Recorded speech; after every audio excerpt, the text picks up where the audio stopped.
Get ready for 2 hours of hard-hitting football talk, straight from their jocks about the jocks. It's Football on the Know with Jim and Joe.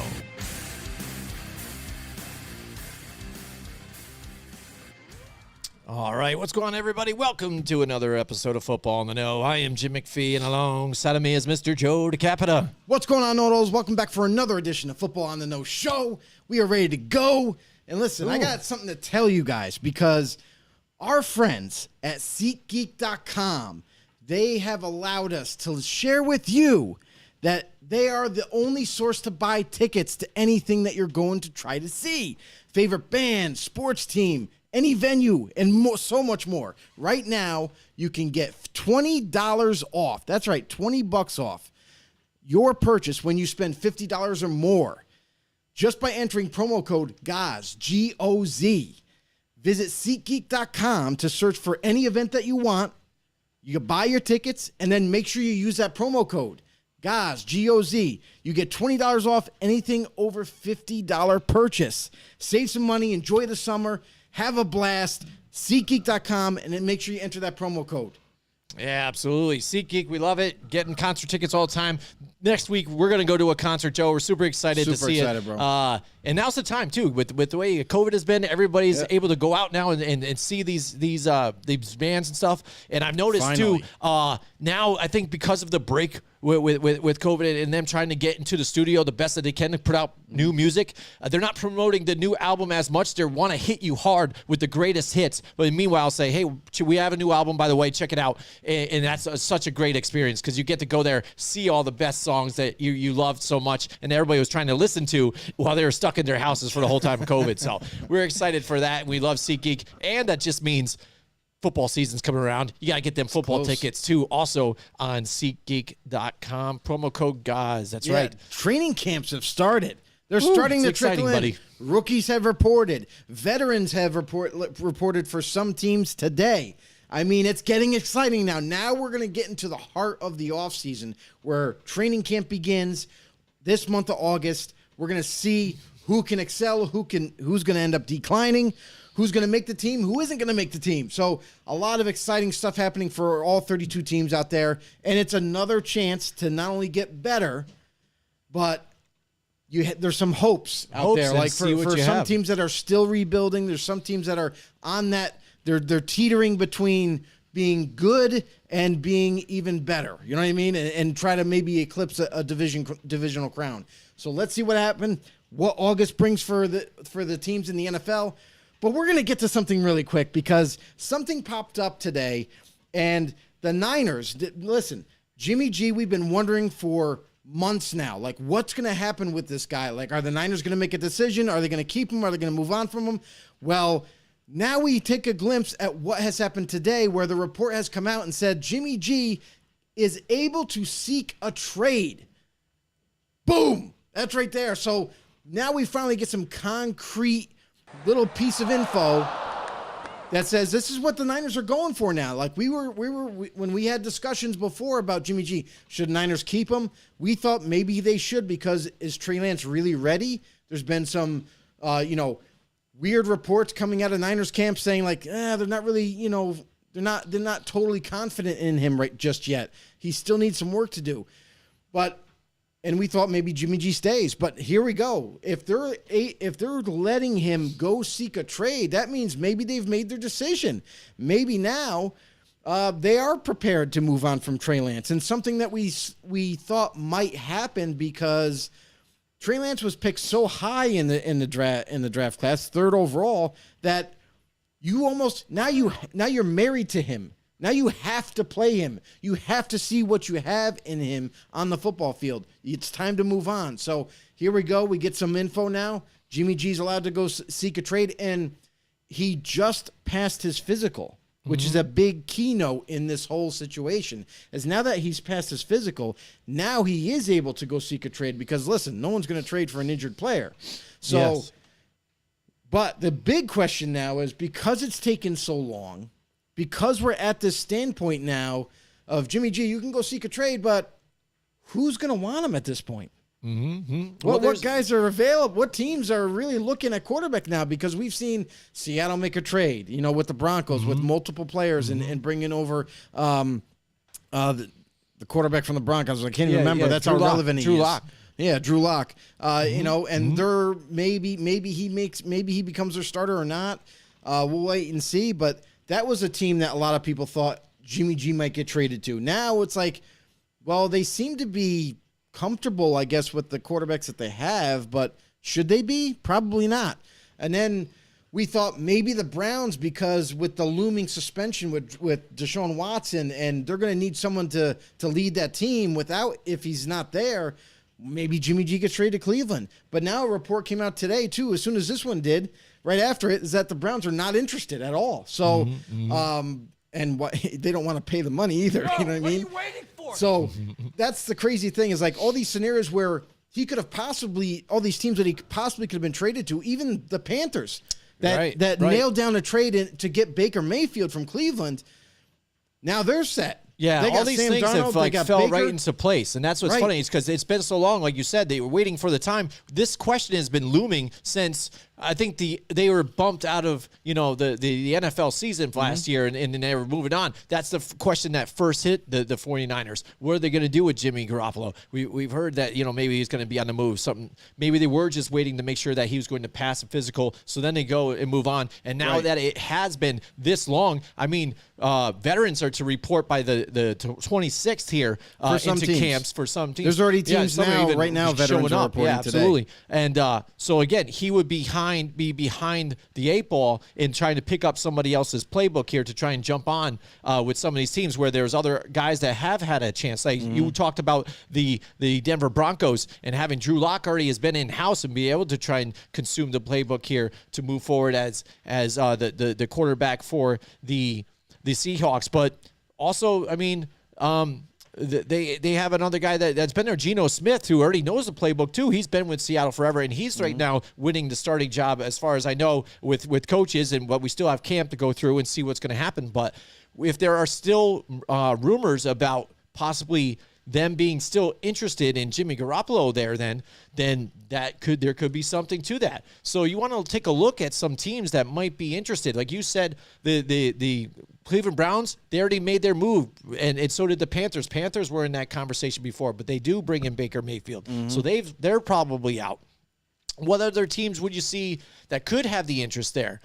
There's a lot of teams that still have a young quarterback, but I think they're really on that borderline to where they want to see what they have in them. If you look at the Giants and Daniel Jones, he's on his last year to kind of figure out what he is before if they're going to sign him to a long-term deal or at least an extension to an extent, or just move on. I don't think they're just going to all of a sudden say, oh, let's bring like a Jimmy Garoppolo in and so that we have a better chance of winning, and that means you've already moved on from Daniel Jones. I think they want to see what they have, and that's what you have with a lot of different teams here, like Davis Mills with the Texans and stuff. Even Tua with Miami. But if you take a look at Miami, for me, that would even be a team that could make a little sense here if they really weren't sold so much on Tua, because they still have some cap space. They have all that talent, and it seems like they're trying to build to kind of make a push and win something now. And you've got the former offensive coordinator from the 49ers there. Jimmy G already settles in nice with that, and you've got all this talent around you. I mean, Jimmy G would like it because he'd be built for success. There's a couple other storylines to also keep in mind. Is like you have the Baltimore Ravens. You know what I mean? And their quarterback situation and how he's looking for a big-time deal on Lamar Jackson. You know what I mean? So he's looking to cash in. Now, that creates some uncertainty. Now, it's not that I'm saying they're willing to move on from Lamar and bring in Jimmy G, but it's a scenario that has to be brought up, because what if they can't agree on a contract? The relationship is torn apart. And now it's almost like they have to trade him, move on from him, and they're going to need an answer after he's gone. So that is a possibility still. You can't rule that completely out. It's not likely, but you just can't completely rule it out. Another thing, too, is you have teams like Jim was mentioning where, like, Miami Dolphins with Tua. They've had uncertainty with him, but that's only because I don't think the guy's been given a true shot with some players around him. Now you look at this year where they've kind of beefed up that roster even more, and now he's got plenty of weapons. You know what I mean? The offensive line is yet again improved again for another season.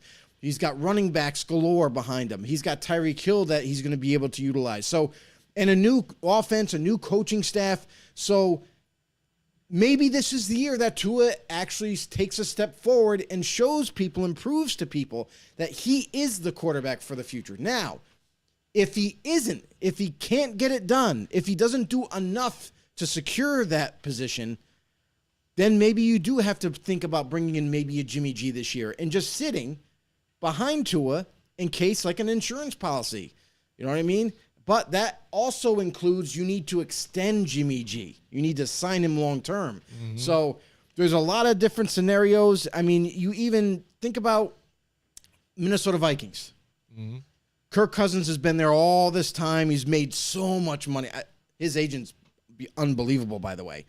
Kudos to his agent for getting him not only guaranteed money, but higher pay than he deserves. But not to mention, and I'm not saying he's garbage, but he's a good quarterback, but nowhere near $30 million a year. His contract is going to expire after this season.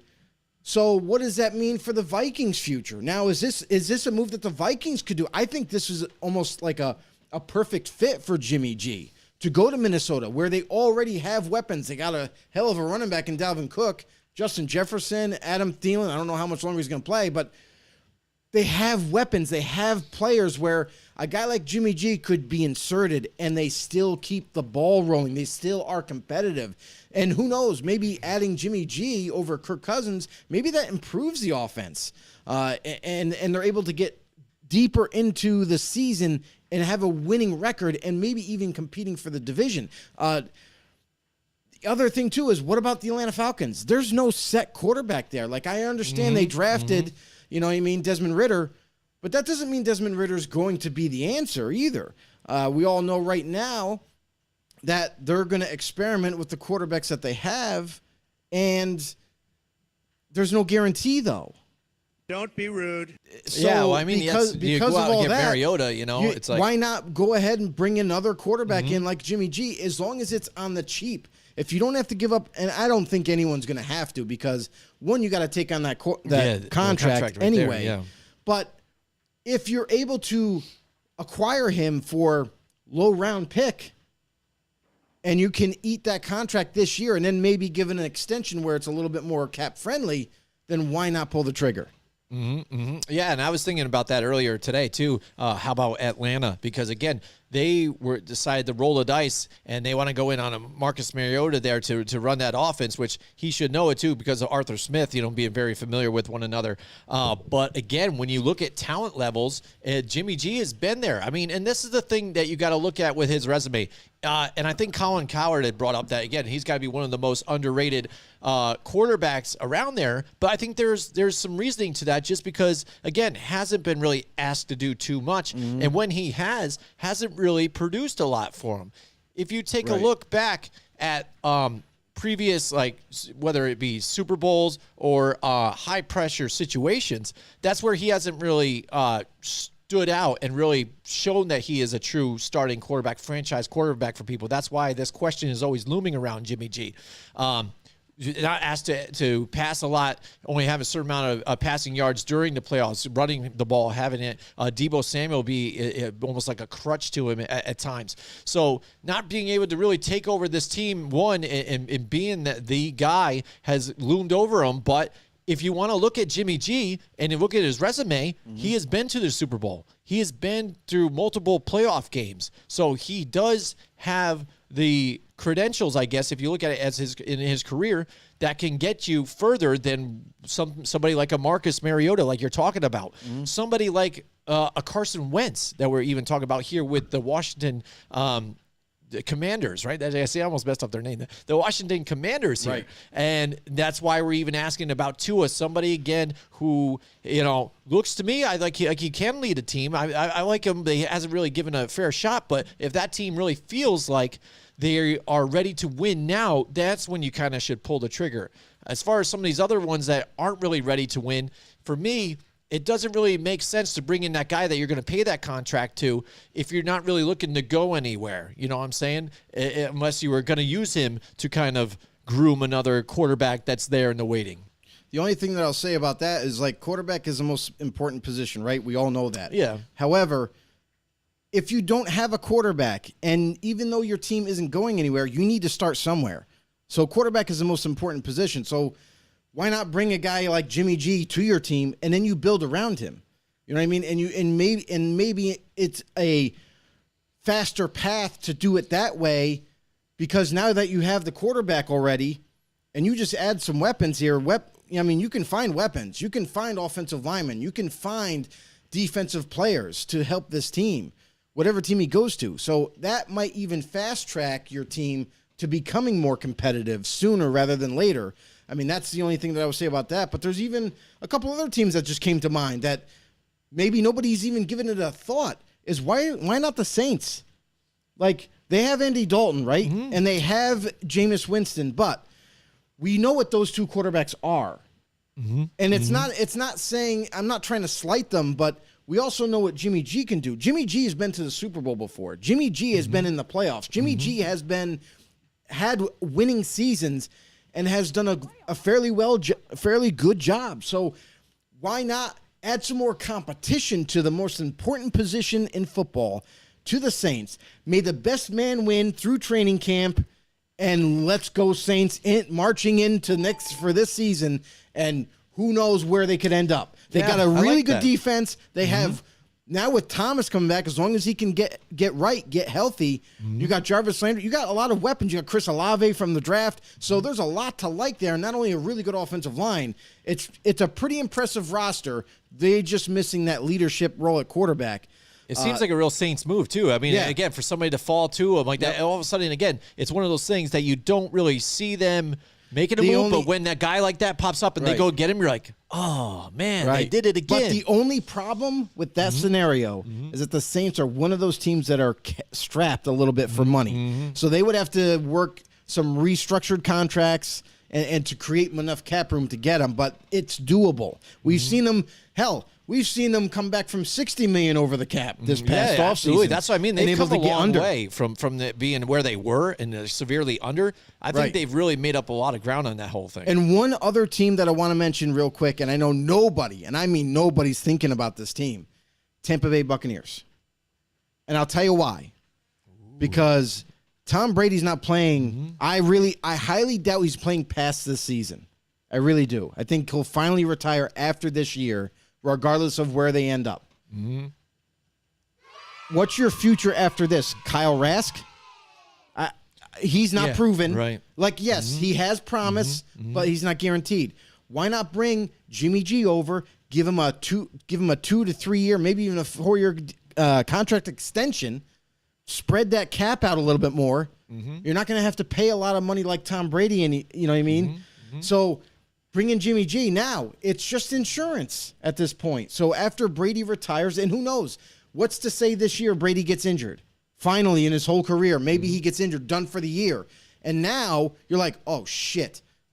How are we going to salvage this season? Well, good thing that you're already traded for Jimmy G, because now he can come in and right the ship for you and keep it afloat.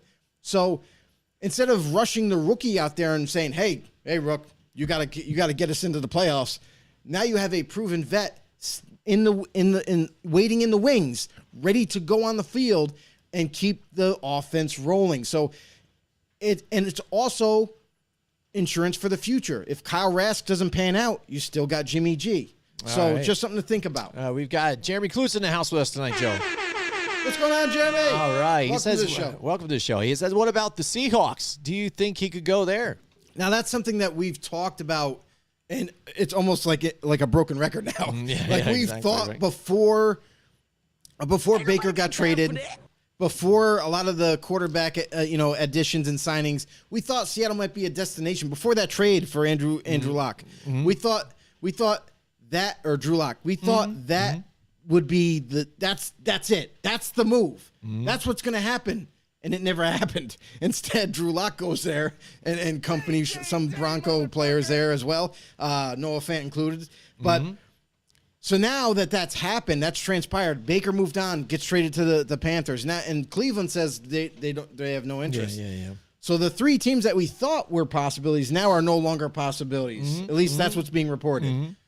But Seattle does still make sense because, let's face it, Drew Lock, what he's been able to show in small spurts of having some kind of a successful play here and there. But nothing strung all together in a whole complete drive or a complete game type of thing. So Drew Lock might struggle still in Seattle because now not only is he with a new environment, new receivers he's got to develop chemistry with, but also he's got to learn another new offense, and he's got to get out there and prove himself yet again. And what's to say he fails a second time with a different team? Don't fail again. Exactly, Vader. And then now, but if you pull off a trade for Jimmy G, who's a proven vet, he's definitely can help your team and especially improve that team while maybe Drew Lock is still learning that offense, while maybe Drew Lock is still developing. Because Drew Lock, I'm not going to sit here and say like Drew Lock is definitely this close to being a starter. But what I'm saying is maybe with Seattle's coaching and their approach with him and how to develop him, maybe it's better for him. But maybe he still needs more time to get there, to be a starter. So if you get Jimmy G, there's no pressure now. You know what I mean? You don't have to rush Drew Lock out there, even though you acquired him in a trade. You don't have to push him out there if he's not starting ready. You know, so instead, you'll have Jimmy G, and Jimmy G is more than capable of getting the ball to Tyler Lockett, to DK Metcalf. You know what I mean? To the running backs. So yeah, I think it's a good scenario. If you look at even trade scenarios, there you get to looks like seek him, but I'll prove it. I don't think he's even looking for one of those teams like, oh, this is the team that's kind of purged, ready to set to win a championship. I think he just wants to find that place that he's going to start. Again, he wants the opportunity to be able to be their starter because he sees the writing on the wall with this team. You don't draft the quarterback that high if you knew stupid that it was going to move up. So he's trying to rejuvenate his career to extend it to the best he can. And if he could find a better team than the Seattle Seahawks, because you already know right now they're rebuilding still. But if you add Jimmy G to the roster and you have those 2 wide receivers that are good, I mean, that helps that offense out that little bit. And they did try and help out that offensive line a little bit this year, but still, let's see how well they can do it. And it's a team that also likes to still try and keep the ball, running the ball a lot too. So as long as he doesn't make mistakes here and can stay on his feet, that will be a lot different for this team. But that's the thing for Jimmy G is that's where he's come from. The Niners run the ball a lot. So it's like it's no different. And there he gets to play the Niners twice a season too.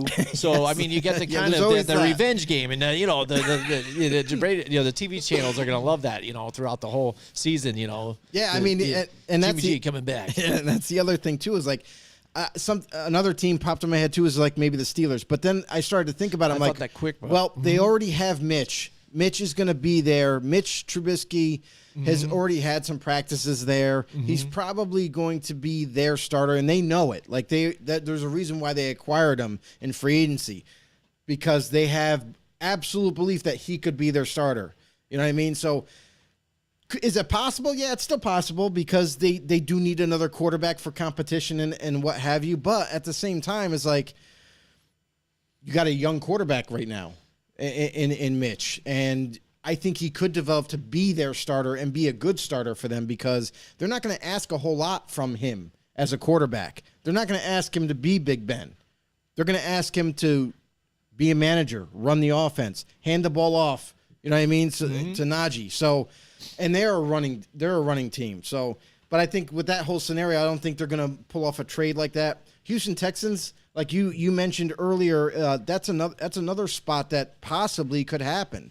I mean, Texans have a lot of money; they could definitely afford them, and it gives them also some extra insurance in case Davis Mills gets hurt or doesn't play that well this year. Maybe defenses catch on to him from last season, and now they got him locked in and know how to defend him. But it's a possibility. So just because those 3 scenarios, Panthers, Browns, and Seattle, look like they might not happen, there's still going to be interest. There's still going to be teams looking for extra help.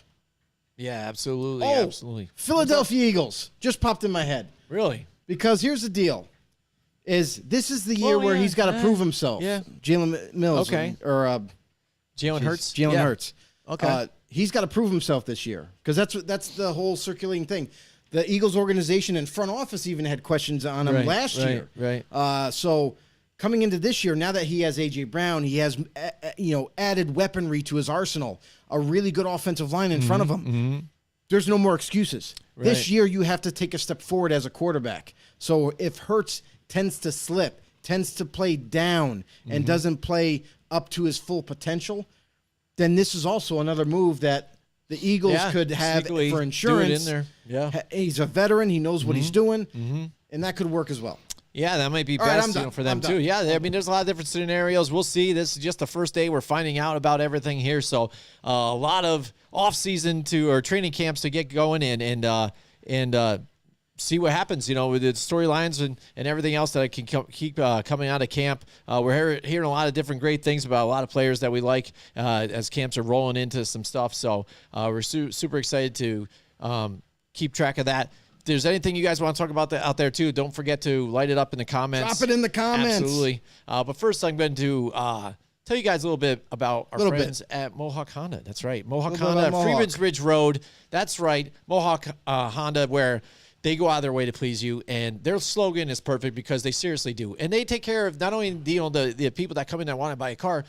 I follow them on social media, and they're forever having parties or cookouts for their employees, on the weekly. So a company that takes care of their employees, and then they take care of the customers as well. I mean, it's an all-around great thing. It's a family. The Harridan family run it. They've had for years now here, and that's why their slogan fits perfect. And in a time where the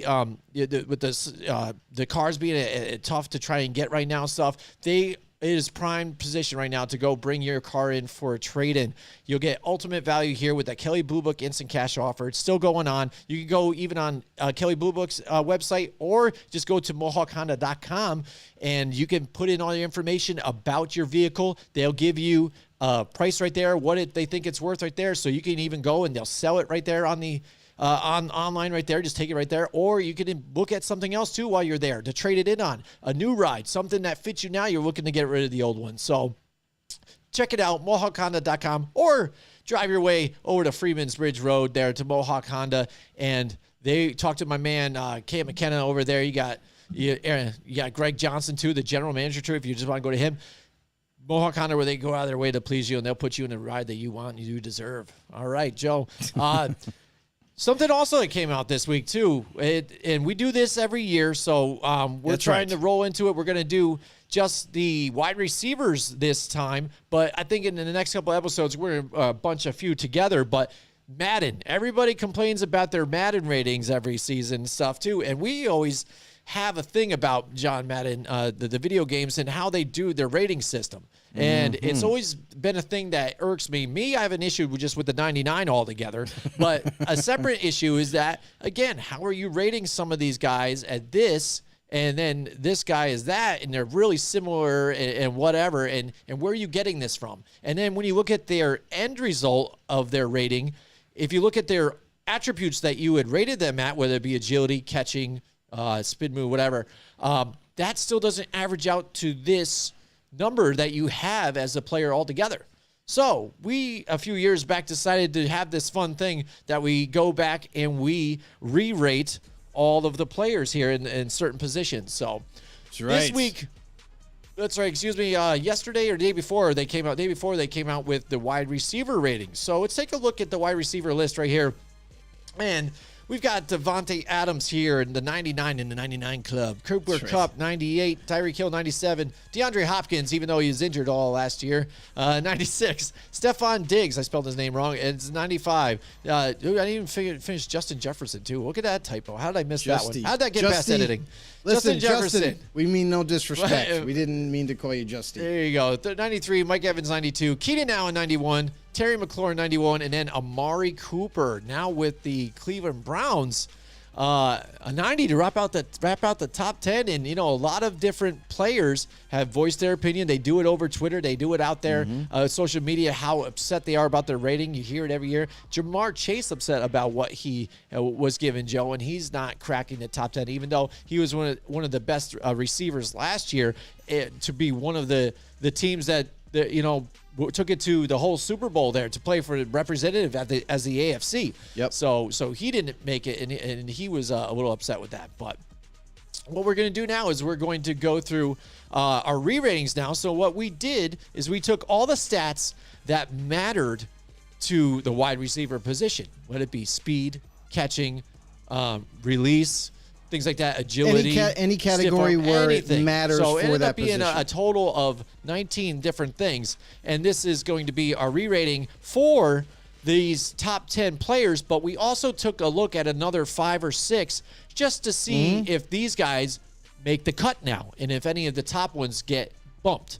So let's have some fun and take a look at this and see what happens. All right, Joe, here we go with the number 1 guy here, Davante Adams. Davante Adams, after we re-rated him, he comes in as a 91. There you go, a 91 right there, Joe. So what do you think about that? You're going from a 99 to a 91 right there. And that seems a little more realistic to me because, again, I have a thing with the whole 99 being a thing. That means that you are almost perfect. And nobody in the NFL is just about almost perfect. I see a 99 is when I go to create like a player and then I want to just boost my attributes all the way up to a 99 because I just want to be able to dominate into this game. It's like a cheat code. I don't think any of those players should exactly be a 99. No, I mean, here's the thing: it is a video game, so like, there's this whole big thing. What makes it a big deal is like you're part of the 99 club, and that's the big deal. Is like you make it to the 99 club. It's a big achievement for the player in the game and that type of thing, and it means you had a phenomenal year the previous season. However, it doesn't have to be like 99 overall. Like I agree with Jimmy in terms of like, to be near perfect, to be that dominating of a player, where it's basically saying that you just can't be stopped. You know what I mean? And I understand there's a lot of really good players to elite players that are very tough to defend or very tough to deal with. But as far as the 99 club go, I'm okay with it because it is part of a video game. It's like a fun thing to be a part of. You're part of the 99 club. You're that dominating and what have you. But they could just change it up a little bit and make it a little bit more realistic. Somebody can be close to 99. I don't think anybody should ever be a 99. However, you could be part of like all pro. Let's just have like an all pro club to where you balled out last season. Now you're part of the all pro all Madden team or whatever, something like that. Yeah, and you don't have to be a 99, but you could be a 95, a 94, something like that. That's kind of like where my mindset is. Like, I understand the 99 overall rating is a little kind of absurd. I mean, to be near perfect but I don't know. It is what it is, right? Yeah, absolutely. So I'd say let's move on to Cooper Kupp now. He was a 98. Now, after doing it all, he comes out to a 90 now. So again, numbers close. They went from a 99, 98. And now it's 91, 90. And that seems a lot more comparable to me. So, all right, moving on to number 3. Tyreek Hill, he goes down now. He was, a 97? Now to an 88, Joe. After we did the calculations and everything, with all the attributes and stats that they put in, themselves, the Madden group, he drops to an 88. What do you think about that? Yeah, that drops him down the list, too. Like, I don't even know if he falls out of the top 10 with that rating. We shall see, right? But that was a low blow, so to speak. You know what I mean? But Tyreek Hill, phenomenal player. Not saying that he's not any good or anything like that, but in the end, it is what it is, right? Like, he has blazing speed. He's super, his acceleration rating is off the charts. It's a 99 top speed, 99 acceleration, and what have you. But he does lack in some other categories, so that brings him down to 88. Here we go. Now moving on to another 4th spot, DeAndre Hopkins. He goes down from a 96 to a 91. Okay, so which brings him up with Adams. Yep, right around there. So that ties them up. Yeah, absolutely. So right now, those guys seem to be tied at 1 and 2 right now. All right, so now Stephon Diggs, again, I spelled it wrong here. So it's 89. So he's roughly in the same area too, still. So he's in the same ballpark. So he doesn't really So he's move. Basically 4th. Tyreek Hill keeps dropping. So he has the same exact rating as he did before. So that would make him as an 89 still. Pretty accurate. So he stayed the same. Pretty accurate. All right, so now Justin Jefferson, I got his name right this time. So he stays at an 89 as well. So these guys are staying neutral. So it seems like their ratings have gone off of what their attributes altogether, and that's about right here. Right. And then again, this makes more sense That's to me. all we Again, ask for. These are all better players. Some are better than others, but they're relatively close in the same thing, give or Right. take a few. And Like if you look at Justin Jefferson and say an 89, and then you look at Devontae Adams, and he's a 99. Come on, bro, really? Like, He is. I don't think. I do agree better, with him. but I don't think him being like 10% better. You know what I mean? But I do agree with Devontae Adams being the best player, Right. best receiver anyway Absolutely. in the NFL I would agree because with you there.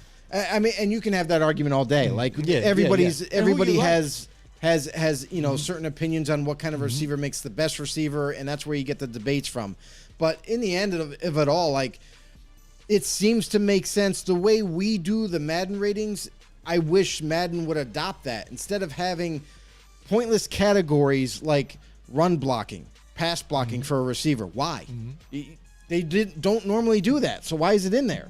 You know what I mean? Impact blocking and what have you. Oh, yeah. I mean, it's a little crazy, a little ridiculous. So those type of things, even like I think the dumbest stat was the ability to break a sack. the ability what to the break hell a is sack. that? That should not be on any category except for quarterback. Yeah. And then also, I thought that's part of breaking tackles, right? They even have defensive ratings for the receivers and offensive players, that's which makes insane. no sense. Yeah, So it's stupid. basically, everybody gets a rating for every category. That doesn't make any sense. Yeah, absolutely. All right, so getting back to the list here. Here we are. And back to number 7 now. We've got Mike Evans. So he drops, I think, right? Yeah, no, he he drops a stays. little No, he bit. stayed the same. Stayed the same in an 88. So he is true. So it seems like at the back end, it looks like they got a lot of these guys, similar to what their attributes were. So right on board. That's the other thing I was going to mention too is, it almost seems like Madden it tries and goes out of their way to separate every player, like by a point, by 2 points, by 4 points, whatever it is.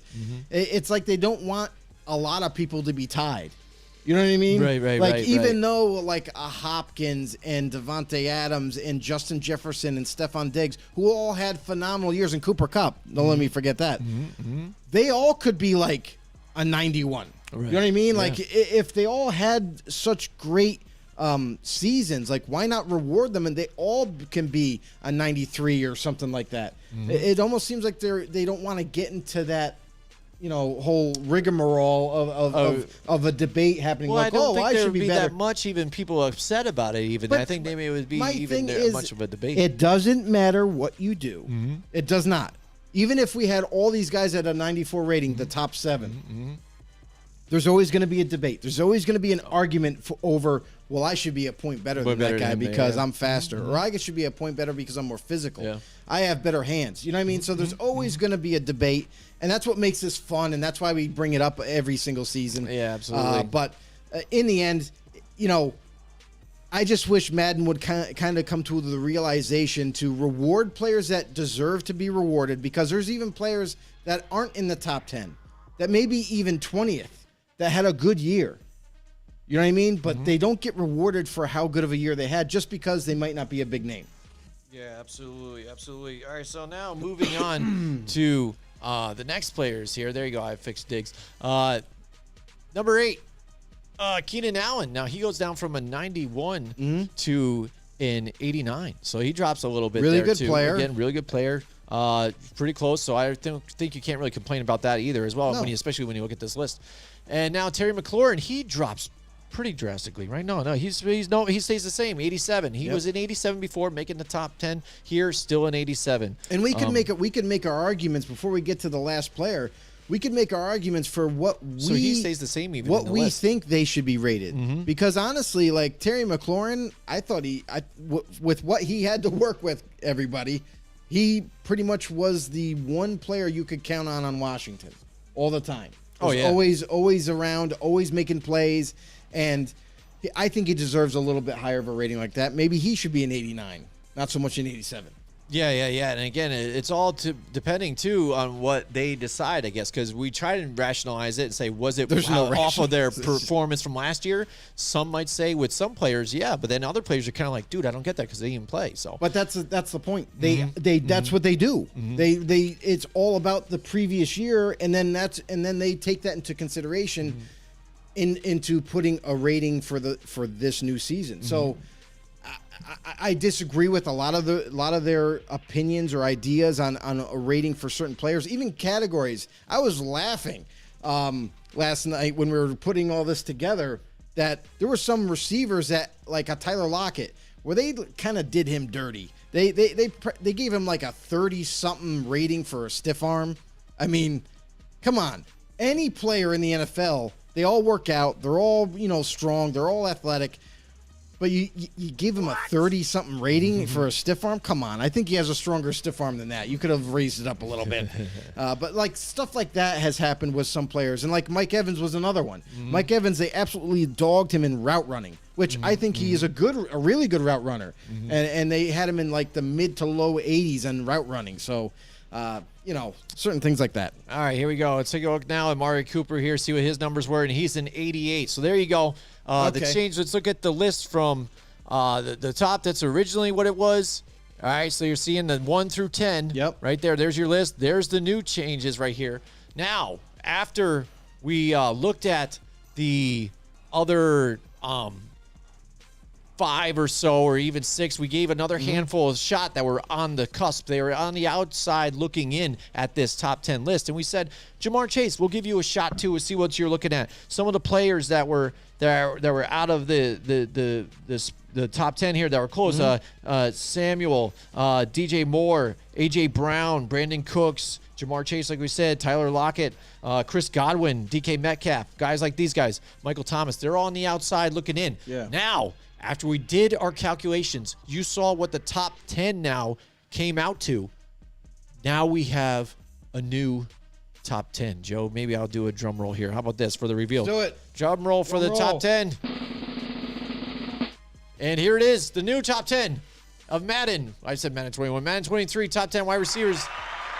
Devontae Adams at a 91. Deandre Hopkins at a 91. Cooper Kupp, a 90. Stephon Diggs with 4th here is an 89. Justin Jefferson, 89. And 5th, cracking out the top 5. Keenan Allen, staying there at 89. Goes to 6. Michael Thomas now jumps up, in baby. to the top 10. He Now, makes this it is up in the top crazy thing now. It's just crazy. This is He where jumps in now. Yeah, That's where this list gets the kind of screwed up. discrepancy. This is bad. Like, Michael Thomas didn't play a single snap last season, so why does he get a high rating? Like, listen, I get it. We know what Michael Thomas is capable of, but he is coming back from a major injury. He didn't play at all last season.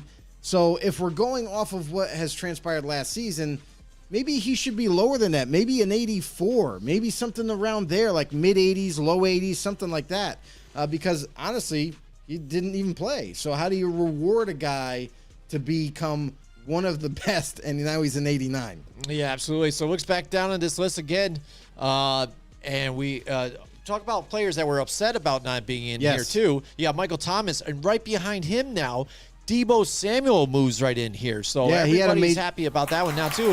After the season that he had, Another major last year. jump, and rightfully so. Listen, Debo, we got you. We got you back into that top 10 where you rightfully deserve Yeah, to absolutely. be. With the way it was a workhorse last season. And to be honest, look at it. Look at how our ratings are. So from the fourth place Yes. all the way to eighth eighth. place, they're all 89s. They all are deserving of a really good rating. So why not give them what they deserve? That's all we're saying. Absolutely. And then now you're moving on to Tyreek Hill now back, and he slides from 3rd he to did a 9th. Y'all fucking serious right now? Like, Yeah. Yeah, for real? a Man, huge you know drop. what? Yum, yum, yum. Get the fuck out. This ain't delicioso. Yeah, and that's what I think a lot of people's reaction to this whole thing right here. Yeah, no, I think I can only imagine the internet could people possibly break on this one. Yes, absolutely. Out. Yeah. How could you do that? Yeah, Tyreek Hill, and again, it's not ratings that we're giving them. No. We're using the ratings of their abilities that they put in there. So they're telling you that this is what this player was. Meanwhile, they're telling you also that he was a 97. So what is it? Is it 88 or 97? And now Mike Evans rounds out the top 10 right there for your new re-ratings for the wide receivers, Joe. Yep.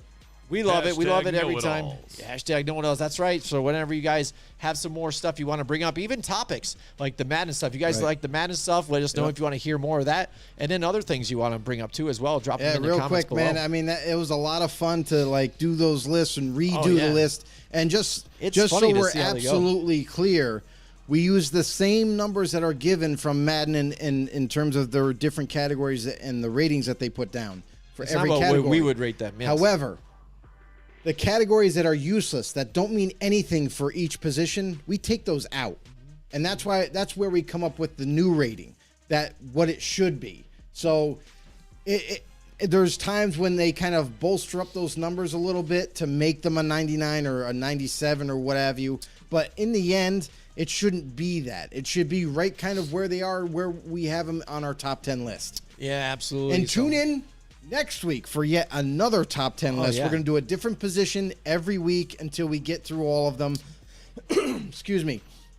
And if you're new to the show, and you want to be part of this football family, you want to get into this. Listen, we're the most interactive football talk show there is out there.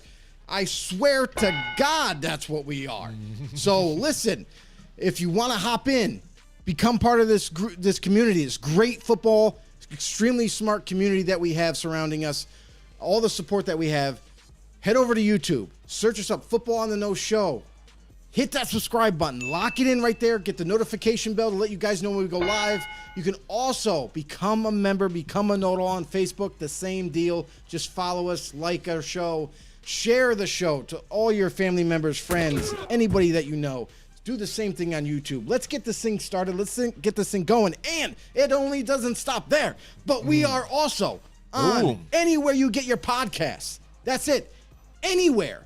Spotify, iTunes, you name it, we're there. So if you want to take us on the car ride with you, if you want to take us at work, we can be there. We can talk your ear off all you want. You can watch any shows. We got a shit ton of them. But make sure you watch them. Make sure you like them, share them, do it all on your podcast. Make sure you follow us. Football on the No Show. Let's go. All right. That is correct. Absolutely. Joe, while you're super and I'm all hyped pumped up because of Rays that I'm drinking. Yeah, absolutely. Hey, why don't we hit them up on that one then, too, while you're at it. Repsports.com. Get yourself some Raise Energy. Promo code Raise Them Up. That's right. When you go to checkout, promo code Raise Them Up, and you can get your discount here just exclusively from Football on the Know Show. Let me tell you, I text Joe all the time every week to try and make sure he brings some of these for me because I sometimes forget to get them myself, and it's terrible, and I can't do my show without it. So that's what kind of a problem I have.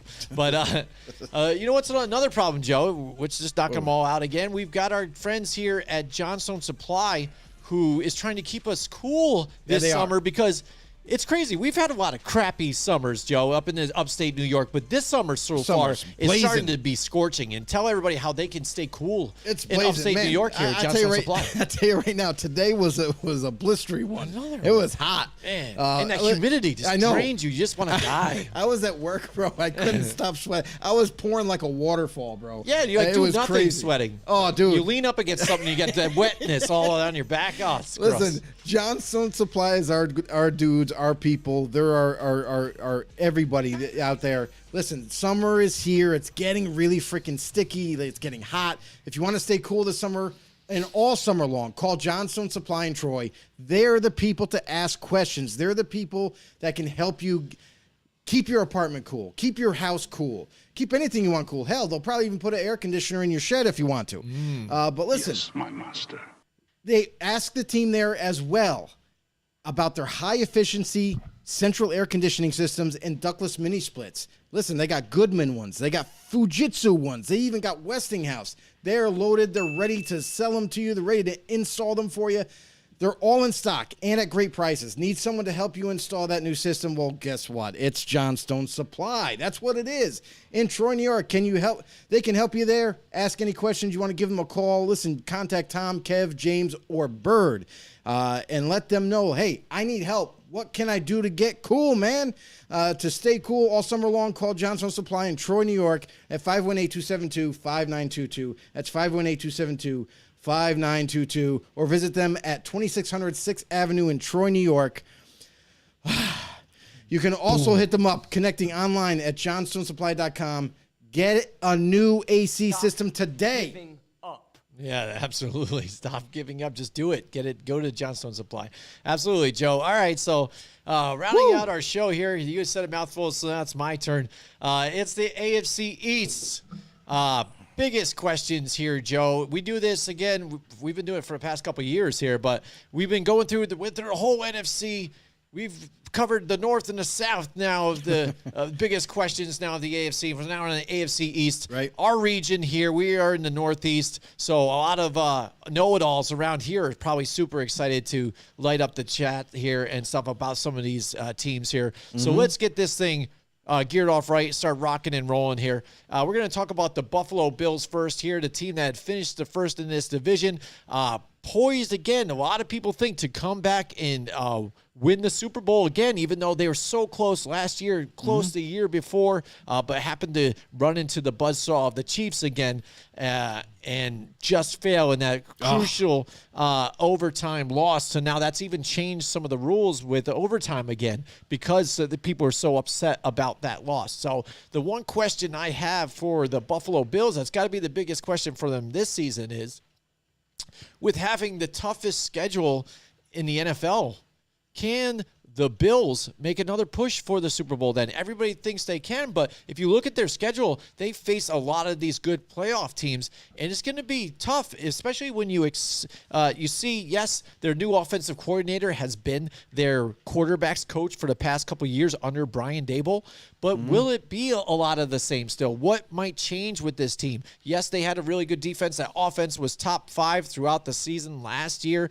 Josh Allen, he should still look the same. Now people are starting putting him into the elite conversation here when you talk about quarterbacks.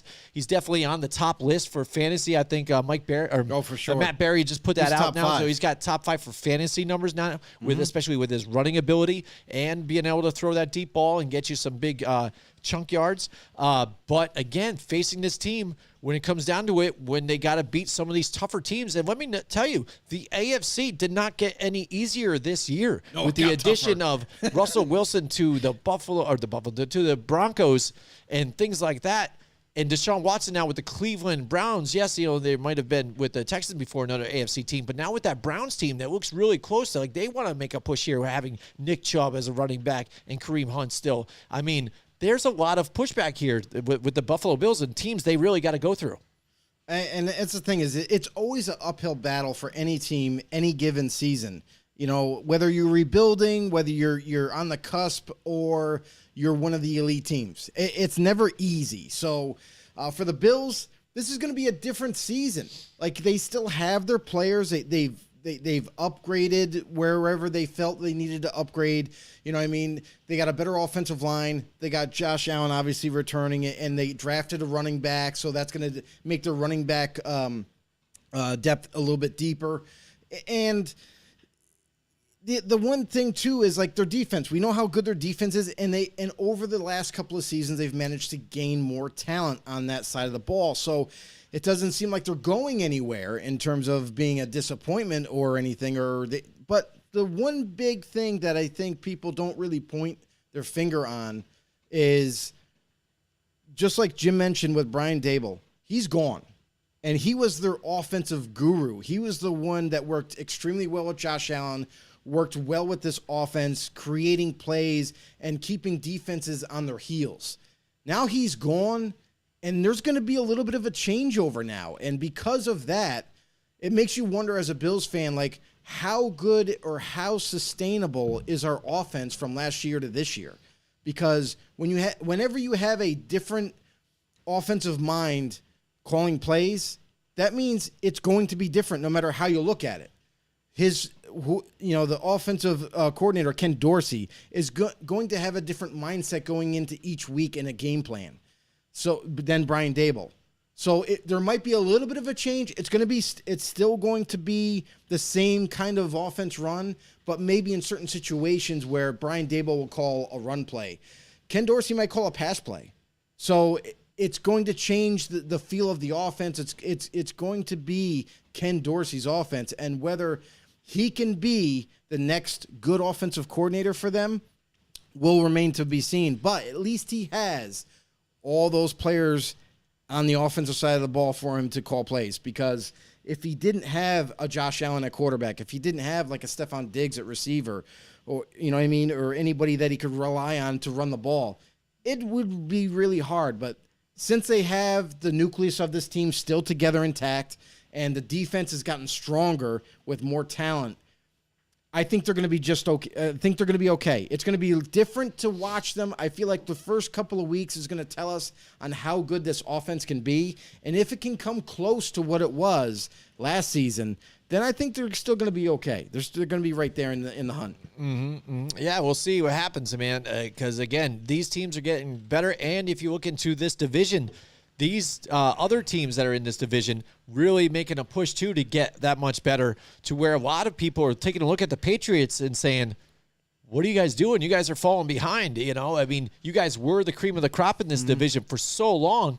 And now with the executive decisions that they've been making, and now it's still a big question mark on who really is going to be calling the plays or what it might be going on with the Patriots. Will they slip out and fall down to the bottom of this division? We'll see. We'll talk about them in just a few minutes here. But again, Buffalo Bills, they seem like they're loaded, ready to go. They did draft, Elam for the in the draft here, right? But then also Von Miller joins the group here to make that even defense solid, and Tre'Davious White is going to be healthy. So that defense, I think, will still be ultra solid here. So that's a great thing, and that's the thing that helps them the most, I think, going into the playoffs, because you think about teams like the Chiefs, we always said, they're really not that great of a defense. Their offense was the team that would try to get them, the thing that would move them forward, despite their defense. And we saw the discrepancies last year, especially when that offense wasn't playing as well, and Patrick Mahomes was running for his life, and he started to make poor decisions, stuff, and how that altered games. So they were lucky, I think, to make it as far as they did. And so the Bills, we'll see what happens moving forward. The one thing that I think is an underrated move on their part is because, like, I've said that they've improved their roster, and they have, but they were very specific, and they were fine-tuning their roster because they added, where they had holes, they added players that can come in and help right away, like a Daquan Jones from Carolina to play D-tackle, alongside Ed Oliver. So, and just like Jim mentioned, Von Miller, like he comes in, he's gonna replace Jerry Hughes in this situation. So, and another huge hole was like, who's gonna play opposite Tre'Davious White? That was the biggest question. Levi Wallace left in free agency, which I feel like was a huge loss. Kind of like an underrated player, but now they didn't really have an answer. But then comes the draft, and at pick 22, they managed to land themselves, I believe, a stud at corner, a guy that can really come into this defense and will fit perfectly. So where they lost players or just didn't have a strong enough player there, they've upgraded where they were weak. So I have a lot of confidence in the roster. The only question that, like, I would keep going back to is that offensive play calling. Like, how much different is it going to be? If it's going to be close, I'm super excited for Buffalo. I'm right on board with them. I think they can really, they'll take it maybe to that next step that they need to, but without really knowing how the plays are going to be called, that's kind of what gives me a little bit like a step backwards and says, well, I don't know, we got to wait and see approach. Absolutely. So, all right, let's move on forward to the Miami Dolphins here now. For my question for the Dolphins is, with the additions the Dolphins have made, can they be a legitimate threat in this division here now, Joe? I mean, listen, we've known for the last 3 years that they've been, adding more talent. 3 to 4 years, they've been adding more talent. Tua, we haven't really gotten a full season's worth of production from him. So the question mark is still on Tua. You know what I mean? A lot of people are hard on him and think that he's no good. But here's the thing is this Dolphins team is not only super young, but also they were able to acquire some studs this offseason. Tyreek Hill being the headliner of the whole thing. And, you know what I mean, having Jalen Waddle as a rookie last year, who really kind of, I think it was more impressive than a lot of people realize, is as a rookie receiver, normally they're kind of just dipping their toes in the water. They're normally they're getting their bearings. They're catching up to the speed of the game. There's a lot that goes into being a rookie. So as a receiver, it's usually like extremely hard to be that much more productive and helpful for your team, because maybe it's snaps that you don't get out there, or you have opportunities, but some you make, some you don't. So, but Jalen Waddle came in guns a-blazing last season, and Tua looked for him quite often. And when he got the ball in his hands, he made people miss. He gained some yards. He moved some sticks, scored some touchdowns. He did it all for them last year in his rookie. And that was a year when Devontae Parker went down with injuries. Preston Williams was not even around. Mm-hmm. You know what I mean? So they were missing some key elements to that offense. Mike Gesicki did what he could, did a good job, but they didn't have a complete offense. Now, it looks like, on paper, it looks like finally, and I do realize this too, that is a whole new coaching staff. There's a new environment now for Tua and for all these young players that they've managed to add. Is they got Hill, they got Waddle, like I mentioned, they got Gesicki, they got an offensive line that's been improved. Their defense was good last year, but came down with a lot of injuries. And because of that, they got a little shaky down the stretch in the season. So everybody coming back healthy. This is a very young team. This is a team that's on the rise, and I know we've been saying that the last couple of years in hopes of another big step forward. But maybe this is the year. You know what I mean? The only question is, much like Buffalo, is with a new coaching staff, not really like that, but new offensive coordinator, new offense that you're going to have to learn, it's going to be a little bit different. So I wonder how much chemistry can be gained with Tua and his new weapons like Tyreek Hill. I wonder how much, continuity is going to be built on with all these players that have been there. And with Tua coming back again, yes, he's healthy still. And we got to wait and see, what kind of offense is he going to run, because we're expecting him to run a very similar offense to what the Niners run, where there's jet sweeps, there's a lot of runs, there's option plays, there's receiver screens, which I think bodes extremely well for guys like Jalen Waddle and Tyreek Hill to be utilized. And then defensively, they were one of the shutdown defenses last year when they were healthy. And then they got hurt. Then they kind of went through a little bit of a rough road. But I really believe that this team, I think they can make a step forward. I don't know if it's going to be early in the season because of the whole new coaching staff that's in place. They got to learn the new defense. They got to learn a new offense and what have you. But I really do believe in the weapons that Tua is going to have at his disposal, along with a much improved offensive line. I think the Dolphins' offense can go places and do a really good job here. All right, we got No Donnie Yates in the house with us tonight on What's going YouTube, on, Joe. Donnie? He's a Niners fan. He says, "Kick rocks, Jimmy G." Thanks for the treat, stupid. There you go. And he says, "Good job, if guys. I Thank you so remember much." correctly, No Donnie's a Cardinals fan. Is he? Yeah. Oh, that's right. Oh, yeah, that's what I'm thinking of. Bob Money, right? Bob Money is the Bob 49ers Money. fan. So, yeah, that's right. He is the Cardinals fan. Yeah. Oh, what does he think about what's going on with that, with the whole it's quarterback situation for them? I mean, that could be, potentially something, for them, but He's going to I sign. don't know, He's going to sign. All right, so let's look at the Miami Dolphins here. I see what you're saying too as well. I mean, the biggest question could have easily been again, what is Tua going to be able to do for this team? Is he going to be able to do it? Take them where they need to be? Like you said, they added the talent there to them, so obviously they gave them some more weapons to be able to beat people deep, to get that speed out there. But again, when you said being from the the Kyle Shanahan coaching tree, you would think it is going to be very similar. And they did load up on running backs too as well. They already had Myles Gaskin before there, and he kind of underperformed for me last year. And so they have Chase Edmonds here with and Raheem Mostert, a guy who already knows this offense as well, to fit in nicely with this. And they bring in Sony Michel too. So they have running back by committee. Boom, there it is. Every which way they could go anywhere they want with these guys. So you could see the writing on the wall with what they might do. They want to mix it up. They want to get it going here. So this team, again, with the way this division is, they can make a push with, for this division. I think so too, especially if Buffalo does happen to struggle with this, way the new offense might be run by the new offense coordinator. If they do struggle with some of those, bigger, tougher teams that they're facing with that schedule that they have, Miami, will they be able to benefit a little bit of that and make a push here into this division and really make a stand? Because like we said, they have been doing this for some time here under Brian Flores, but now with the switches that's going on with them and he's out of here, and they've got the talent, we'll see how it lays out. Looks good on paper, but we won't know until they actually play the games. Yeah, and honestly, I think the new offensive scheme that's going to be implemented is going to fit Tua better.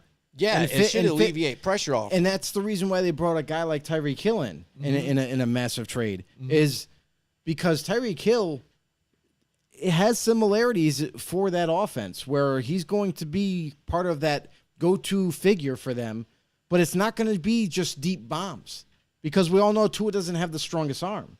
It's because this offensive scheme is going to be about getting the ball in their hands fast and letting them make the plays. So you might see Tyreek Hill quite often do jet sweeps. He's going to be basically very similar to a guy like Deebo Samuel was for the Niners, where he's going to be able to run the ball at times. He's going to be able to do option plays. He's going to get into those short route running concepts, get the ball in his hands quick, and watch him explode after the catch. Right, absolutely. So that will bring us to the New England Patriots now. What's the question for them? We talked about it a little before. So it's all question marks. Everything, the whole thing should just be loaded with question marks. With so much uncertainty, what do we expect now out of Mac Jones and the Patriots here? Bill Belichick has always said it's the second year in someone's career when you really find out what these guys are. But with the Patriots, people have always kind of gone to this coaching tree to try and grab people from coaches from Bill Belichick's room and move on to head coaching jobs, his staff, absolutely. Now Josh McDaniels has finally left officially and not, reneged and come back to him. Faked it. Yeah, he's now with the Las Vegas Raiders here, but they bring back even two former coaches, including Joe Judge here, but giving them assigned to different type of roles, and especially even in the offensive situation where one was a special teams coach, one defensive coordinator, and Matt Patricia, and now Bill Belichick has even come out and said that he might even run some of the play calling for the offensive side of the ball. And there's a lot of head scratching going on. So how does that really help a young quarterback like Mac Jones develop and move forward for this team? I know for a fact that he's kind of taken a lot of it on his own self. I mean, the only thing I could think about for this Patriots team is nobody knows what's going on because honestly, they don't even know what their final coaching staff is going to look like because if you go to ourlads.com, and that's usually what we utilize for depth charts, if you go under the category for offensive coordinator, it literally says vacant. They don't know yet who is going to be calling the plays. Now, we've heard rumors that it could be Bill Belichick himself calling offensive plays? Question mark? Like, are you serious? This guy is a defensive guru, and now all of a sudden he's gonna be like, "Well, Josh can do what I can." You know what I mean? And then they're still unsure. Like, look, they even got a combination at D coordinator. They don't have one guy; they have two. They have Steve Belichick, his son, and Gerard Mayo, former linebacker for the Patriots, both being the D coordinator, sharing the duties. So. And what's going on with Joe Judge? Like he's an offensive, quarterbacks coach or something? Yes. And then you have Matt Patricia, Matt Patricia should be the D coordinator, but that position is filled by two guys. So they signed Matt Patricia. Now he's coaching offensive line. Reality is often disappointing. Yeah. What is going on with this coaching staff? What's going on with the front office and the decisions that are being made thus far? A lot of confusion. Even Patriots fans got to be a little upset about this because there's no clear-cut, concise decision that's saying, okay, well, the Patriots know what they're doing. They got this guy, this guy all lined up like we're used to. We're not used to them being in disarray, and that's what it seems like, especially the coaching staff. We're still not sure what's going to happen with that. I guess we're going to have to wait until after training camp to get that idea. But in the end, and then you bring up like Mac Jones, and that's the question. Mac Jones and the Patriots, what can we expect from them? I don't think we can expect too much because if you're just now, the start of training camp is upon us. And you still not sure what your coaching staff is going to look like. You got players coming into practice. Players are even going to have questions. They'll be like, hey, so who's my coach? Wait, who's calling the plays? Like, I need to know. You know what I mean? Like, Mac Jones, this is where I think it's going to hurt Mac Jones. It's going to hurt this offense is because he might take a step backwards in productivity, and not because of Mac Jones himself, but because of the uncertainty of who's going to call plays, who's the positional coaches. Like, that's going to hurt his development and this offense because, let's face it, the offense last year with Josh McDaniels as the offensive coordinator, it looked like they had much improvement across the board, and it looked like they figured it out. They're like, okay, we got our quarterback, we got some weapons. They're not elite, but we got weapons, we can work with them. And they were on track to doing so. But now it's like, I think they surprised a lot of people even too how they performed. Absolutely. But now you look at this, and to me, I'm sorry, but losing Josh McDaniels, who's been there for like over 20 years as the offensive coordinator, they've never had to worry about that position until now. So now that that's happened, there's got to be some concern there because there's no clear-cut direction here. And then defensively, I feel like it's going to be fine. Their defense is going to be fine. They have Bill Belichick.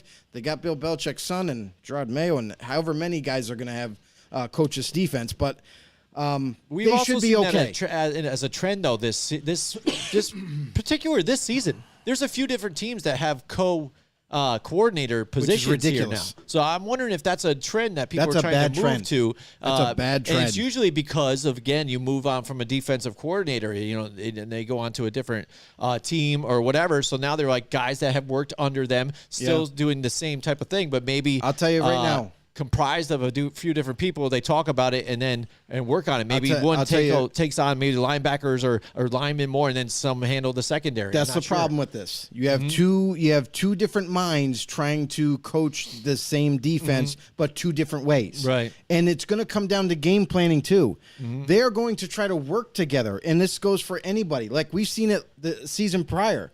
There was dual defensive coordinators. It doesn't work because one guy is more aggressive calling plays. Another guy's more passive. Another guy likes to play zone. Another guy likes to, likes to play man.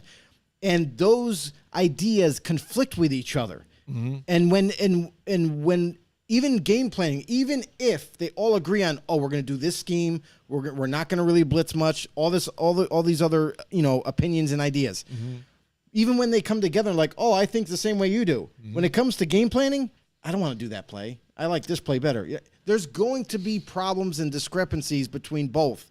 And it doesn't matter how you camouflage it week to week and be like, no, we're fine. Yeah, we struggled last week, but we're okay.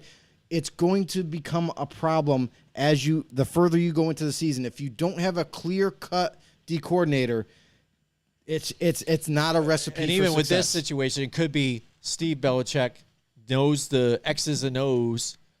Gerard Mayo, former player, has been there, has seen it all, though, too. You know what I'm saying? Two different types of perspectives. He could be like, I've been there. I played this. You don't know what you're talking about. You know what I mean? Right. And that's what I mean, the two different mindsets. Yeah, absolutely. It's one thing even if they're But guess who's going to overrule them both? Belichick. Bill. Boom, there you go. So he'd be like, no, you're both are stupid. You shut up. You shut up. I'm doing this. This is what we're doing. Who knows? But who we won't ever tell shut up is Mike Tackett. He's in the house with us tonight. What's going on, Mike? He goes, back to the Dolphins. He says if the Dolphins were in another division, they'd probably be a wild card team. As such, they're third best in the AFC East. I'm not sure who you put in front of them now. Is he saying maybe I the think Patriots? Then, I think or he is might gonna be say still saying Patriots. The Jets, or is he going to go go all in on the Jets? How about that? Who knows? He starts to come and then he pulls out. We're about to talk about the Jets. About to. But again, get back to Mac Jones real quick. I just want to say, thanks for the comment, Mike. If it wasn't for what they're doing with the coaching staff, he is now taking it upon himself. He has flown to all the different places where his wide receivers were in the offseason and did private practices with all of them. And going down the depth chart, not just his starting three that I think he might be.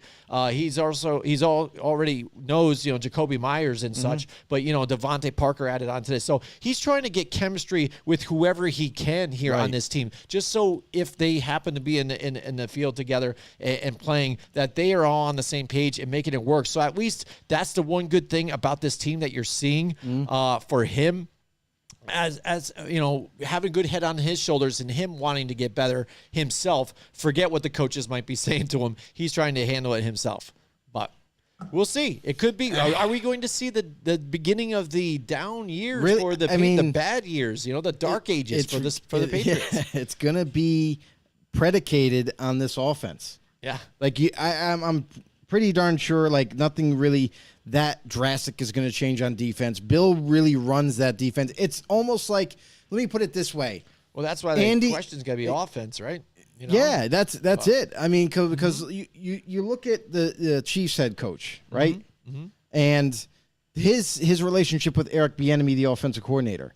That's kind of what I envision with the Patriots defense, is Bill Belichick is going to basically tell or help those two guys learn the defense, game plan every week. It's going to be basically Bill Belichick like it has always been. You know what I mean? So that I'm not scared about the defense taking a step down and everything, because he's going to keep it in line. You know what I mean? But the offense, the lack of even knowing who the coordinator is going to be, that's concerning. And on top of that, when you don't have Josh McDaniels, who they've heavily relied on and have tried to keep there for so long, and rightfully so, but now they're faced with the hard decision of, now who the fuck are we going to put at offensive coordinator? Because here's the other domino effect, is now that Josh McDaniels left, he also took six offensive assistants from the Patriots on top of that. To bring with them. So guys that were like Mick Lombardi, I think he was I can't quite remember, but maybe he was a receiving coach or something like that. He was the next offensive guy to take over at coordinator. But he took him too. So they were so drastically dismantled on the offensive coaching staff, to the point where now they're like, well, we don't know who to promote next. You know what I mean? So it's created a little bit of a panic in a sense. Though they're a professional organization, they'll get it nailed down, but it's still got to be a concern. Yeah, absolutely. All right, so then finally that moves us on to the New York Jets. After having an excellent draft, can we expect more from the Jets this season? Last year, again, first year for their rookie quarterback, Zach Wilson. Maybe the question should be, whose mom is he going to bang next? Or mom's friend? Who knows? Not sure. Is he going to be on a dating game? He's going to be the next bachelor? Not sure. What's up with that? But, after having an excellent draft, they did well. They grabbed all the players I think that they had an eye on. Finally, Joe Douglas has hit the nail on the head here for this one, doing what he needed to do.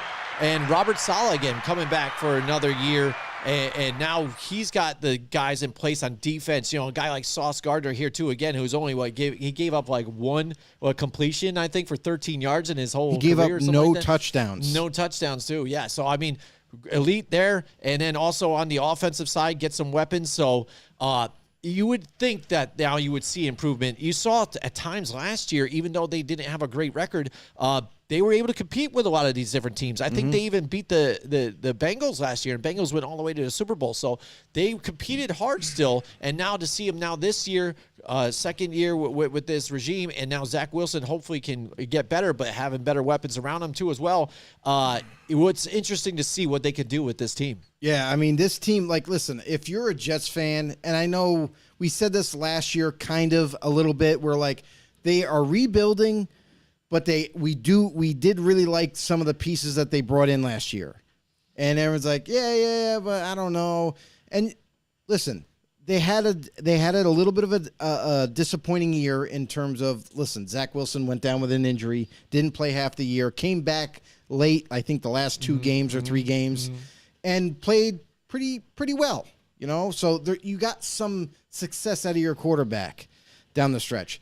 But then you're like, oh, well, you know, Jamison Crowder's really our only go-to guy, and we need more weapons, and our offensive line was putrid besides Mekhi Becton, you know what I mean? So, and then he got injured, you know? So it's like key injuries were happening. The defense still isn't set. Like, they still have holes, but listen, you rebuild for a reason, and they're doing it the right way. The last 2 years, if you take them and put them all together, I've been an advocate to fire Joe Douglas. Absolutely fire him. I thought he was one of the worst GMs. He hasn't done nothing for this organization in all the years he's been there until 2 years ago it started. And you're starting to see that this team is putting together some really good players out of the draft. They're putting together some free agents that they bring in to kind of lock up those holes. And now after a second offseason, I'll say this, that I think, in my opinion, the Jets had the best draft now out of anybody. Now, when I say that, it's also because they had the most first rounders to work with and second and third rounders. So that definitely helps out a lot. But the thing is, you also got a nail on every pick in order to be a huge success. And I think they did just that.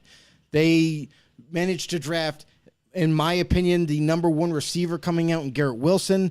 They managed to draft a tackle, Max Mitchell, who was kind of underrated in the 4th round, who I think can develop to be a starter. Breece Hall was seen as one of the best running backs, if not the best running back coming out. They were able to get him.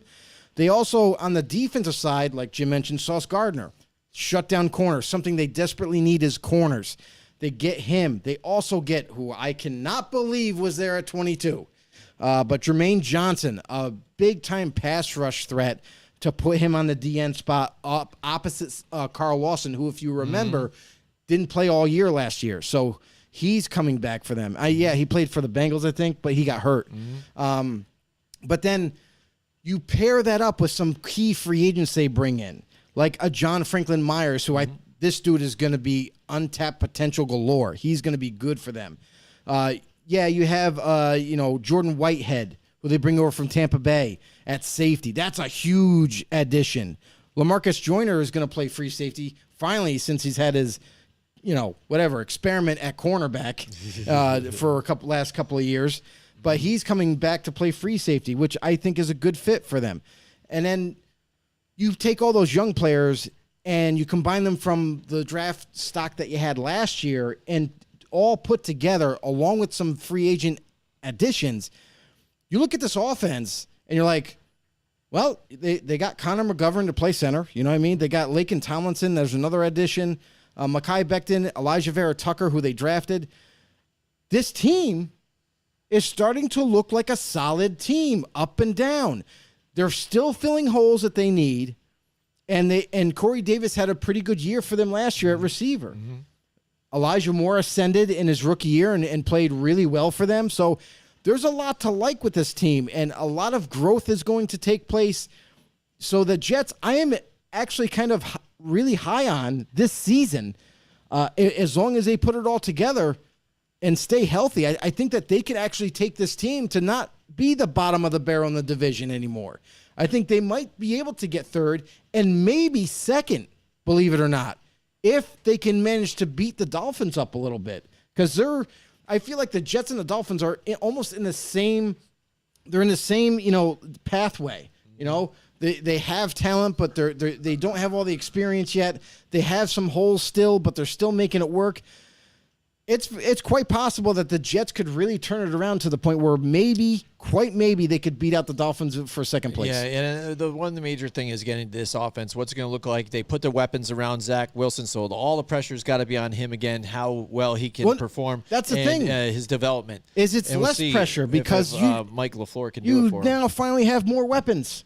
Well, you have a better offensive line. So now you should be able to do it. You know what I mean? With how bad that offense looked last year, I mean, you would think that they could only get better. But as bad as that roster was last year, I say bad, but like they had improvements, but then there was injuries that took place. But Zach Wilson, the last 2 or 3 games, looked pretty darn good. He looked solid. And that was with not as good of a roster as what we have here in front of us. So I think it creates that much more hope for this team. And you got a whole training camp to go through still where he's going to develop more chemistry. The team is going to get more unified. The defense has these young players stepping in and these free agents stepping in. Their defense is going to be better. It's not going to be up to Robert Saleh's or standards because they still need to work on that side of the ball. They had a lot of holes last year. Now they managed to fill some.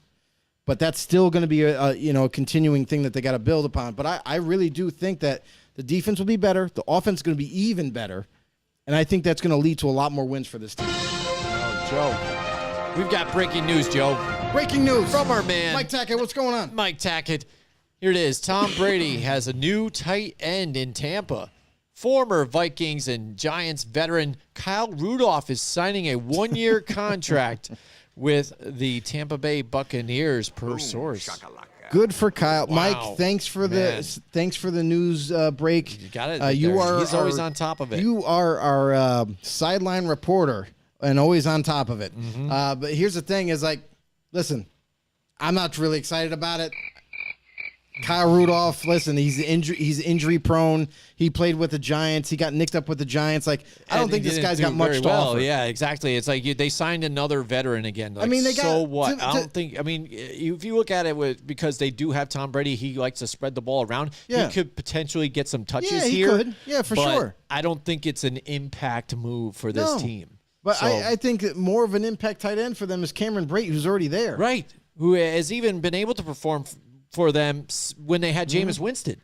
So, again, you're adding another guy. It just seems like all of a sudden Gronk couldn't come back. So they're like, we need another veteran tight end just to join here to try and make another push here. They added Kyle Rudolph again, who wasn't really even that impressive for the New York Giants. It's probably just a depth move. So they just need I hear you, but in. again, there's plenty of other younger tight ends, whatever you keep for depth, or get out there. So, okay, cool, but it is breaking news. Good for them, but I'm not really expecting a whole lot of difference out of that. But all right, so the Jets again. Do I expect more? Absolutely for the Jets. I think I expect more. What can their ceiling be? I think they could be. I think a ceiling for them. I think that would be impressive for them is going just under 500, 8 and 9. Yeah, I think would be nice, which I think they could achieve. And who knows? That could be second place. Who knows with this division? You never know. Though. I'll tell you right now. With the schedules that and that's the thing is the Buffalo Bills have finally are that team in that division where you look at that division, you're like, well, the Bills got to win it. You know what I mean? It's no longer like a shoe-in where you're like, Patriots are always win it, so it doesn't matter. Now the Bills, it looks like they've taken that crown, that divisional crown in a sense, that they are the favorites from now on until they are dethroned. So, and after them, who knows? Absolutely. So there you go. That was our AFC East biggest questions. We're going to handle the West next week, and then we'll be all wrapped up with the biggest questions. We'll get into some more Madden next week. Whatever headlines that hit us, training camps have started already for some teams here. We're going to get into more this upcoming week. We'll get some more information out of training camps, too, see what's looking good for some players, who's moving up the roster, things like that.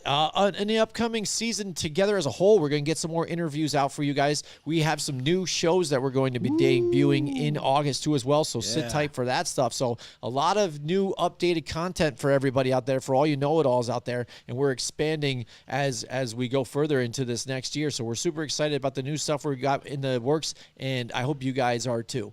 Joe, tell one him. more time for the one time is I got to say this. Listen, if you're new to the show, we thank you, first of all, for watching our show. But other than that, listen, do us a favor, help us grow this channel, help support us, help us get more exposure, help us get noticed. Head over to YouTube, search us up Football on the Know Show. Hit that subscribe button, hit that notification bell, let you guys know when we go live. You can also follow us on Facebook if you feel free, so if you want to. You can also follow us there. Become a member, become a know-it-all. And it doesn't stop there because we are also on anywhere you get your podcasts. Listen, if you want to take us along for the ride, take us to work, take us on vacation, whatever you Take me wish. to Hawaii. I would like to go to Hawaii. Bring us both to a nice faraway place where we can chill and we'll talk your ear off about football for an hour or so. But listen, anywhere you get podcasts, Apple, Spotify, and I know a lot of people don't know this, but we're also on Spotify video. We also have our shows on Spotify as well, like where you can visually see them. So help support our channel. Help us get more exposure. Listen, feel free to comment down below at any given show. It doesn't have to be about what we're talking about. If you want to bring up a topic or a team or a player that you want to talk about, whether it be a trade that's happened, whether it be a signing, whether it be fantasy football, because fantasy football is right around the corner. I know some people are crazy enough to have drafts already. Yeah, right. That is super. But anything football related, we are here for you. We love to talk some football. Make sure you comment down below. Don't be shy. Tune in, tune out. All right, that's it for us. We will see you guys next time. Join us next week from 8 till 10 Wednesday night for more Football on the Know with Jim and Joe.